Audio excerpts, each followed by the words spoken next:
As primeiras luzes do amanhecer se espalhavam sobre as plantações de cana-de-açúcar, quando o som das correntes e o ranger das carroças despertaram a fazenda. O engenho Santa Esperança parecia respirar com um ritmo próprio. O estalar dos chicotes, o farfalhar das folhas e os suspiros contidos daqueles que viviam acorrentados.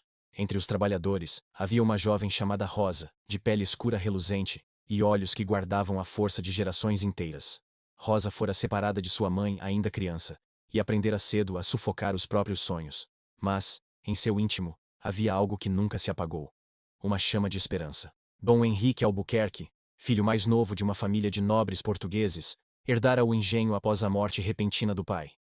Diferente de muitos senhores da época, Henrique tivera uma educação refinada na Europa, onde fora exposto às primeiras ideias abolicionistas. No entanto, o peso das tradições familiares e a pressão da aristocracia o mantinham preso a um sistema que ele começava a questionar. Henrique era conhecido por tratar seus escravizados com mais humanidade que seus vizinhos. Mas isso pouco significava num mundo onde a liberdade de um era a corrente de outro. Ele evitava os castigos públicos e buscava melhorias mínimas nas condições de trabalho.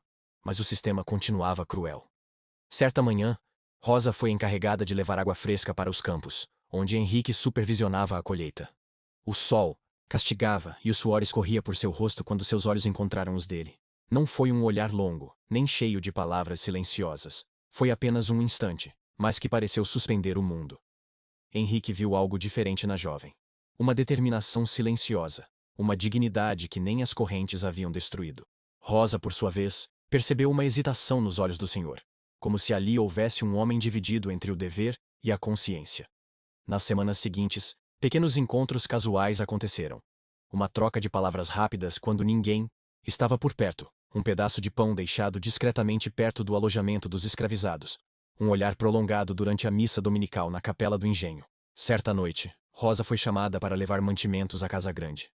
Quando passou pelo salão iluminado à luz de velas, encontrou Henrique sozinho, lendo uma carta. Ele levantou o olhar, e por um momento, a máscara de senhor caiu. Rosa disse, com um tom quase sussurrado: "Você já pensou no que faria se fosse livre?" A pergunta pegou-a de surpresa. Ela respirou fundo antes de responder. "Liberdade não é algo que eu me permita sonhar, senhor. Sonhos demais machucam." Ele fechou os olhos por um instante, como se suas próprias palavras o ferissem. Henrique começou a questionar tudo. A herança do engenho, os privilégios que sustentava, a moralidade de sua posição. À noite, ele lia textos de abolicionistas franceses e ingleses, enquanto as palavras de Rosa ecoavam em sua mente. Mas a sociedade não perdoaria um homem que desafiasse as tradições. Outros senhores do engenho começaram a desconfiar de sua compaixão exagerada. E dentro do próprio engenho, feitores e capatazes mais violentos murmuravam que Henrique estava amolecendo. Rosa, por sua vez, lutava contra sentimentos perigosos. Permitir-se sentir algo pelo senhor era mais que imprudente. Era potencialmente fatal. Mesmo assim, ela se pegava imaginando uma vida além das plantações. Uma vida em que pudesse escolher a quem amar. Numa noite de tempestade, um dos escravizados mais velhos, Joaquim, tentou fugir. Foi capturado e trazido de volta, e o feitor exigiu um castigo exemplar. Henrique interveio, tentando impedir a violência, mas a situação quase fugiu do controle. Rosa presenciou tudo. Viu a tensão nos ombros de Henrique e o ódio no olhar do feitor. Mais tarde, quando a chuva ainda caía, ela o encontrou na varanda da casa grande, olhando o horizonte. "O senhor tentou protegê-lo", disse ela, a voz quase engolida pelo som da chuva. Henrique virou-se, e por um momento, toda a barreira entre eles pareceu ruir. Ele segurou as mãos dela ásperas, calejadas, mas firmes, e sussurrou: "Este lugar é uma prisão, Rosa, para todos nós, de maneiras diferentes." Foi a primeira vez que os dois se permitiram chorar. Dias depois, Henrique tomou uma decisão perigosa. Ajudaria Rosa e alguns outros a fugirem. Ele sabia que isso significava perder tudo: terras, nome, talvez até a própria vida. Com mapas antigos e rotas conhecidas por escravizados fugidos, traçaram um plano. Rosa sentiu medo, mas também uma centelha de esperança que há muito não sentia.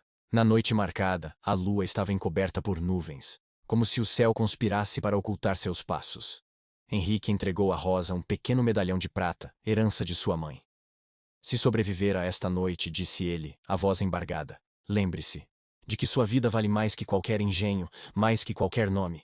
A fuga não passou despercebida. Ao amanhecer, os feitores perceberam a ausência de Rosa e dos outros.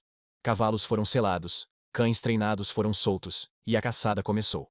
Henrique, fingindo surpresa, ajudou a atrasar os perseguidores, dando pistas falsas. Mas logo seu envolvimento foi suspeitado. O engenho inteiro mergulhou em tensão. Rosa e os fugitivos enfrentaram rios, matas densas e noites geladas. Cada estalo de galho fazia seus corações acelerarem. Mas, a cada passo, a esperança crescia. Num momento crítico, os perseguidores estavam prestes a alcançá-los. Henrique apareceu, desviando a atenção dos caçadores para longe do grupo. Sua escolha foi clara: sacrificar-se para que eles escapassem. Rosa, escondida entre as árvores, viu de longe quando ele foi cercado. Ela quis correr, gritar, mas sabia que isso condenaria a todos. Com lágrimas silenciosas, ela segurou o medalhão com força e continuou a fuga. Ao amanhecer, o céu avermelhado parecia anunciar um presságio sombrio. Rosa e os fugitivos, já escondidos na mata, ouviram ao longe o som de tambores e gritos. Ela sabia o que significava. Haviam capturado Henrique, mas segue e deixe seu joinha. Do alto de uma colina, ainda antes de desaparecer na floresta, Rosa arriscou um último olhar para o engenho. Lá, no terreiro, ela viu uma movimentação incomum. Entre soldados e feitores, o homem que desafiara as próprias correntes estava de joelhos, os pulsos amarrados. Não havia julgamento, nem misericórdia. Apenas a fúria de um sistema que não admitia deserções. Henrique levantou o rosto uma última vez. Seu olhar, mesmo à distância, encontrou o de Rosa, como se o mundo inteiro tivesse silenciado por um segundo. Não havia palavras, apenas um pacto silencioso. Seu sacrifício não seria em vão.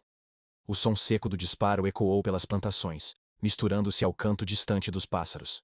Rosa fechou os olhos, sentindo o medalhão em sua mão queimar como ferro em brasa. Lágrimas escorreram, mas ela não emitiu um único som. A liberdade deles custara o preço de uma vida. Dias depois, já segura no quilombo, Rosa reuniu os sobreviventes em torno de uma fogueira. Com voz firme, mesmo que o coração estivesse em pedaços, ela declarou: "Ele deu o que tinha de mais precioso para que estivéssemos aqui. Não vamos desperdiçar o sangue que foi derramado. Vamos lutar, resistir e contar sua história para que o mundo jamais esqueça que até os poderosos podem escolher a justiça, mesmo que isso lhes custe tudo." Naquele momento, o medalhão de Henrique passou de mão em mão, um símbolo de esperança e memória. Rosa chorou em silêncio, mas no fundo, sentiu uma força maior que o luto. A certeza de que as correntes que prendem o corpo não conseguem prender para sempre a dignidade e o amor. Mesmo nas épocas mais sombrias, a coragem e a humanidade florescem. A história de Rosa e Henrique nos lembra que a liberdade e a justiça, muitas vezes, nascem do sacrifício daqueles que ousaram desafiar as correntes. Se essa história tocou o seu coração, não esqueça de deixar o seu like, comenta aqui embaixo o que mais te impressionou e qual história você quer ouvir na próxima. E claro, compartilha esse vídeo com alguém que também ama histórias que fazem a gente sentir de verdade. Ah, e se ainda não é inscrito, clica em seguir e ativa o sininho para não perder as próximas histórias que impressionam.